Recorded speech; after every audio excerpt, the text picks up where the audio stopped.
कि दो चर वाले रैखिक समीकरण होते क्या है। तो पहले इसमें हमें देखना होता है कि दो चर क्या है और अचर क्या है। तो यहाँ एक एग्जांपल लेकर के बता रहा हूँ। जैसे मैंने ले लिया a x plus b y plus c बराबर 0। यहाँ पर जो x और y है ये दोनों क्या होते हैं, चर होते हैं। x कामा y चर है और a b c a comma b comma c ये कोई पूर्णांक हो सकते हैं, इन्हीं को बोला जाता है अचर। तो a b c d जो भी होते हैं ये होते हैं अचर, और जो यहाँ पर x y होते हैं इन्हें कहा जाता है चर शब्द। तो ये क्या है, एक रैखिक समीकरण, दो चर में एक रैखिक समीकरण है। अगर यहाँ पर एक तो x है y नहीं है तो ये क्या है, एक ही चर होगा, इसका दो चर नहीं होगा। अब देखते हैं कि इसमें दो चर वाले रैखिक समीकरण में कैसे सवाल सॉल्व किए जाते हैं।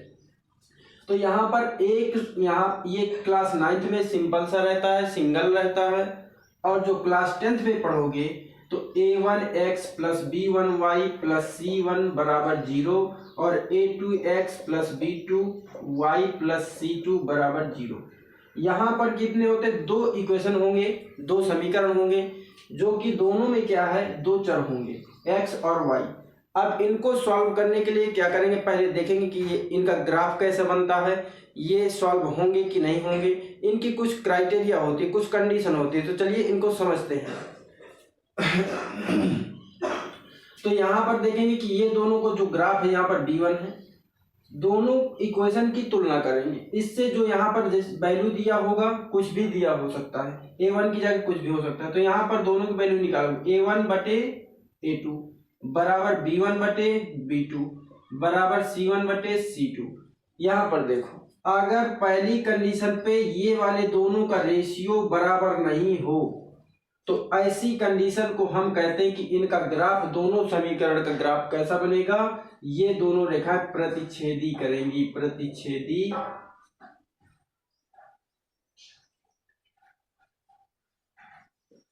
रेखाएं एक दूसरे को आपस में कट करेंगी, चाहे जहां कट करें, जैसे ग्राफ बनाओगी एक्स वाई के बीच। अब इसी तरह a1 बटे a2 बराबर b1 बटे b2 बराबर c1 बटे c2, प्रतिच्छेदी रेखाओं का ग्राफ खींच दे रहा हूं, इस टाइप का बनेगा। ये दोनों आपस में कट करेंगे। ये कैसा, इसका ग्राफ कैसा होगा, जो ग्राफ होगा इसका ये समपाती होगा। समपाती यानी इसी के आगे उसी से जुड़ी होती संख्या होती है, इसी तरह ये आगे की ओर बढ़ता चला जाएगा, उसके साथ पीछे जुड़ता चला जाएगा। ये क्या होता है, इसका समपाती रेखा है। अगर सभी का अनुपात बराबर है तो समपाती होगा, और समपाती रेखाओं का युग्म कैसा होता है, अगर कह दिया जाए कि युग्म संगत है कि असंगत, तो संगत असंगत की बात करें, जब दोनों लाइनें आपस में मिलती हैं वो होता है संगत, जो कभी भी आपस में नहीं मिलती वो होता है असंगत। तो यहाँ पर ये देखो कट कर रहा है, ये मिल रहा है, तो ये क्या है, संगत है। अगर ये दोनों साथ साथ चल रहे हैं तो ये भी क्या है, संगत है। तो इनका युग्म कैसा होगा, संगत होगा, ये भी क्या होगा, संगत होगा। अब इसके बाद देखते हैं तीसरी क्राइटेरिया क्या होती है, a1 बटे b1 वो a1 बटे a2 बराबर b1 बटे b2 बराबर c1 बटे c2। यहाँ पर लास्ट में क्या होगा, बराबर नहीं होगा, ये दो वैल्यू का रेशियो बराबर होगा। ऐसी कंडीशन को कहा जाता है समांतर रेखाएं। समांतर रेखाएं, ये समांतर रेखाएं हैं, और इनका युग्म कैसा होगा। समांतर रेखाएं कैसी होती हैं, जो कभी भी आपस में नहीं मिलती, जो कभी भी एक दूसरे को नहीं काटती, तो वो होता है समांतर रेखाएं। और समांतर रेखाएं ये क्या है, इनका कोई भी हल नहीं होगा। तो यहाँ पर देखना, अब हल की बात करते हैं कि इनको देखेंगे कैसे कि हल कैसे होंगे। तो ये सभी क्या है, एक दूसरे के समांतर है, तो इनका कोई भी हल नहीं होगा, कोई हल नहीं है, इनका कोई हल नहीं होगा। और ये क्या है, एक दूसरे को आपस में कट नहीं करती, तो ये क्या होंगी, असंगत होंगी, असंगत। तो यहाँ पर अब इसकी बात करेंगे, इसमें कितने सॉल्यूशन होंगे, इनके कितने हल निकलेंगे। तो यहाँ पर एक बार ये पॉइंट कट कर रहा है, एक बार कट कर रहा है, तो इसका मतलब इसमें कितना यूनिक सॉल्यूशन होगा, केवल एक हल होगा, इसे बोलते हैं अद्वितीय हल। अद्वितीय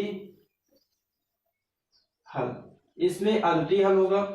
और ये संपाती जो होता है, संपाती टर्म चलता रहता है, उसे कहते हैं अपरिमित रूप से अनेक हल, रूप से अनेक हल। तो इसके एक हल होगा केवल, जिसे बोलते हैं अद्वितीय हल, इसके अपरिमित रूप से अनेक हल होंगे, इसमें कोई हल नहीं होगा। तो यहाँ पर अब देखते हैं एग्जाम्पल लेकर के कैसे सॉल्व करना है। जैसे मैं यहाँ पर ले रहा हूँ 2x + 3y + 4 = 0, 5x + 3y + 2 = 0। अब हम कहें इसका युग्म कैसा होगा। ये दोनों समीकरण संगत हैं या असंगत हैं, इनका प्रच्छेद, ये प्रच्छेदी रेखा है या संपाती रेखा है। तो पहले इन दोनों का रेशियो लोगे। ऊपर क्या है 2, नीचे क्या है 5, बराबर, ऊपर क्या है 3, नीचे क्या है 3, बराबर लगाओगे, ऊपर क्या है 4, नीचे क्या है 3, इतना है।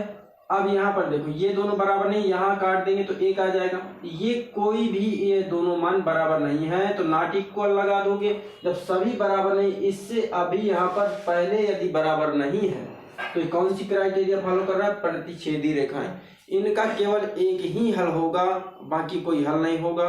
रेखाएं कैसी होंगी, प्रतिच्छेदी होंगी। युग्म कैसा होगा, संगत होगा। तो यहाँ पर समझ में आ गया कैसे सॉल्व करना है। चलो मैं एक एग्जाम्पल दे रहा हूं, उसे तुम कमेंट में बताना।